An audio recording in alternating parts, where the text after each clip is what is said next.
भाग 6। अतीत का गहरा साया। रिया और अर्जुन ने रागिनी की याद में रागिनी मेमोरियल फाउंडेशन की स्थापना की थी। उनका मकसद उन परिवारों की मदद करना था जो दुर्लभ बीमारियों से जूझ रहे बच्चों की देखभाल कर रहे थे। उन्होंने अपनी सारी ऊर्जा और समय इस नेक काम में लगा दिया। फाउंडेशन धीरे धीरे बढ़ रहा था और कई ज़रूरतमंद परिवारों तक सहायता पहुंचा रहा था। इस काम में व्यस्त रहने से रिया और अर्जुन को अपने दुख से थोड़ा उबरने में मदद मिली और उनके बीच की दूरी भी धीरे धीरे कम होने लगी। एक दिन रिया फाउंडेशन के लिए फंड इकट्ठा करने के लिए एक चैरिटी इवेंट आयोजित कर रही थी। इस इवेंट में शहर के कई गणमान्य व्यक्ति और कलाकार शामिल होने वाले थे। अर्जुन भी अपनी कुछ नई कंपोजिशंस पेश करने वाला था जो उसने रागिनी की याद में बनाई थी। इवेंट की तैयारियां जोरों पर थी। रिया हर चीज़ का बारीकी से ध्यान रख रही थी। वो चाहती थी कि ये इवेंट सफल हो और ज़्यादा से ज़्यादा लोगों तक उनके फाउंडेशन का संदेश पहुँचे। इवेंट के दिन सब कुछ बहुत अच्छे से चल रहा था। हॉल लोगों से खचाखच भरा हुआ था।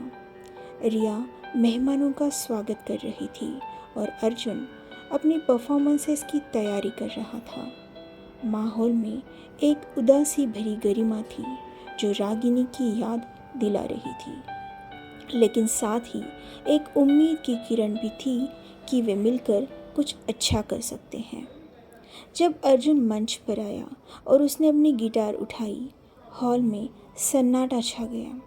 उसने रागिनी के लिए बनाए गए अपने सबसे भावुक गाने गाए। उसकी आवाज़ में दर्द और प्यार का ऐसा मिश्रण था कि वहाँ मौजूद हर व्यक्ति की आंखें नम हो गई। रिया मंच के किनारे खड़ी होकर उसे सुन रही थी। उसकी आंखों से आंसू बह रहे थे, लेकिन उसके चेहरे पर एक गर्व की मुस्कान भी थी। इवेंट के बाद जब रिया मेहमानों से मिल रही थी, उसकी नज़र एक ऐसे व्यक्ति पर पड़ी जिसे देखकर वो चौंक गई। वो व्यक्ति हॉल के एक कोने में खड़ा था और उसे ध्यान से देख रहा था। रिया को उसे कहीं देखा हुआ लग रहा था, लेकिन वो याद नहीं कर पा रही थी कि कहाँ। वो व्यक्ति धीरे धीरे रिया की ओर बढ़ा। जैसे जैसे वो करीब आता गया, रिया का दिल तेजी से धड़कने लगा। अब उसे याद आया, ये विक्रम था। विक्रम रिया का एक पुराना पारिवारिक मित्र था। उनके परिवार एक दूसरे को कई सालों से जानते थे और विक्रम अक्सर उनके घर आता जाता रहता था। वो रागिनी को भी बहुत प्यार करता था। रिया, क्या ये तुम हो? विक्रम ने धीरे से पूछा। उसकी आवाज़ में आश्चर्य और थोड़ी हिचकिचाहट थी। रिया थोड़ी हकलाते हुए बोली, विक्रम, तुम यहाँ क्या कर रहे हो? मैंने तुम्हारे फाउंडेशन के बारे में सुना। मैं तुम्हें और अर्जुन को सपोर्ट करने आया। विक्रम ने एक हल्की सी मुस्कान के साथ कहा, लेकिन रिया को उसकी आंखों में एक अजीब सी बेचैनी दिखाई दी। अर्जुन भी रिया के पास आ गया। रिया, ये कौन है? उसने पूछा। अर्जुन, ये विक्रम है, हमारे परिवार का दोस्त है। रिया ने उनका परिचय करवाया। विक्रम ने अर्जुन से हाथ मिलाया और उन्हें रागिनी के बारे में सुनकर दुख जताया। उसने फाउंडेशन के काम की सराहना की और हर संभव मदद करने का वादा किया। विक्रम के वापस आने से रिया और अर्जुन दोनों को थोड़ा अजीब लगा।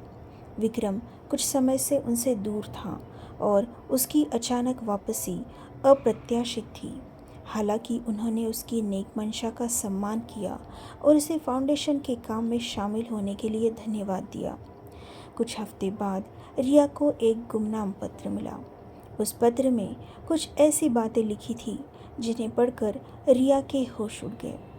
पत्र में लिखा था कि रागिनी की बीमारी कोई सामान्य बीमारी नहीं थी, बल्कि उसे जहर दिया गया था।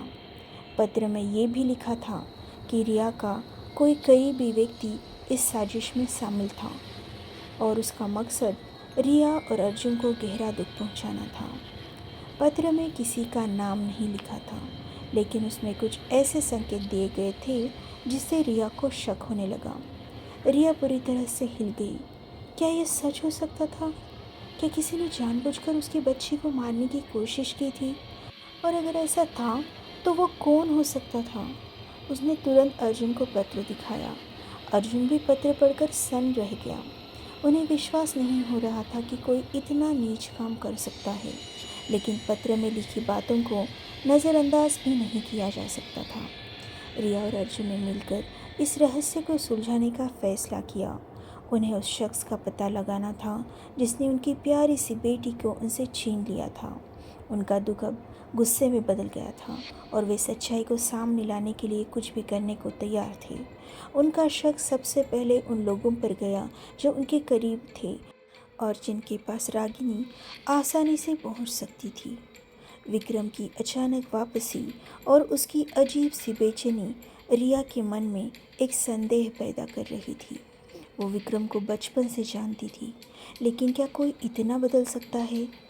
उन्होंने धीरे धीरे विक्रम पर नज़र रखना शुरू कर दिया। वे छिपकर उससे मिलते जुलते लोगों के बारे में जानकारी इकट्ठा करने लगे। उन्हें कुछ ऐसी बातें पता चली जिनसे उनका शक और गहरा हो गया। विक्रम आर्थिक रूप से काफ़ी परेशान चल रहा था और उसे पैसों की सख्त ज़रूरत थी। इस बीच रिया को एक और गुमनाम फ़ोन आया। फ़ोन करने वाले ने उसे बताया कि वो पत्र में लिखी बातों को सच मानता है और उसके पास कुछ ऐसे सबूत हैं जो इस साजिश को उजागर कर सकते हैं। उसने रिया को एक सुनसान जगह पर मिलने के लिए बुलाया। रिया थोड़ी डरी हुई थी, लेकिन वो सच्चाई जानने के लिए बेताब थी। उसने अर्जुन को सब कुछ बताया और दोनों मिलकर उस जगह पर जाने का फैसला किया। उस रात जब रिया और अर्जुन उस सुनसान जगह पर पहुंचे तो वहां अंधेरा छाया हुआ था। उन्हें थोड़ी देर इंतज़ार करना पड़ा और फिर एक गाड़ी उनकी ओर आती हुई दिखाई दी। गाड़ी से एक नकाबपोश शख्स उतरा। तुम कौन हो? अर्जुन ने सख्ती से पूछा। नकाबपोश ने धीरे से अपना नकाब हटाया। रिया और अर्जुन उसे देखकर हक्के बक्के रह गए।